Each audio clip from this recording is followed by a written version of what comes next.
балам оку мага окшоп каласың, балам оку, 5-ке оку, 2-ге окуба, мындай болуп каласың, атаң окшоп каласың, башка окшоп каласың деп бүгүн жан күйүтүп айтканыңыз менен балаңыз баары окубайт. Балаңыз баары окубайт.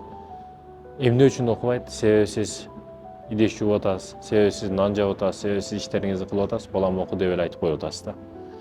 Атасына келет, атасы телефон, телевизорду чукулап, каналдан каналга алмаштырып, телефонун, телевизорун көрүп отурат. Окугун балам деп коюп атат, бирок мунун дагы таасири болбойт. Негизи 100% сасыкталган окумуштуулар факт түрүндө изжат этип үйрөнүп айткан нерсеси эмне десеңиз, күндө 1 ай бала ата-эненин китеп окуганын же бирдеке жазып атканын көрүш керек да. Ошол учурда жыйынтык болот, балада кызыгуу болот кадимкидей. Еврейлер айтат го, биз китеп окушту каалабасак дагы балдарыбыз үчүн китеп ачымыш болуп, карамыш болуп турабыз. Бул биз үчүн эмес, балдарыбыз үчүн дейт да. Алдаганы бала жакшы. Өзүңүз үчүн турбасаңыз, өзүңүз үчүн курбасаңыз, балаңыздын келечегин куруңуз. Китеп окуңуз.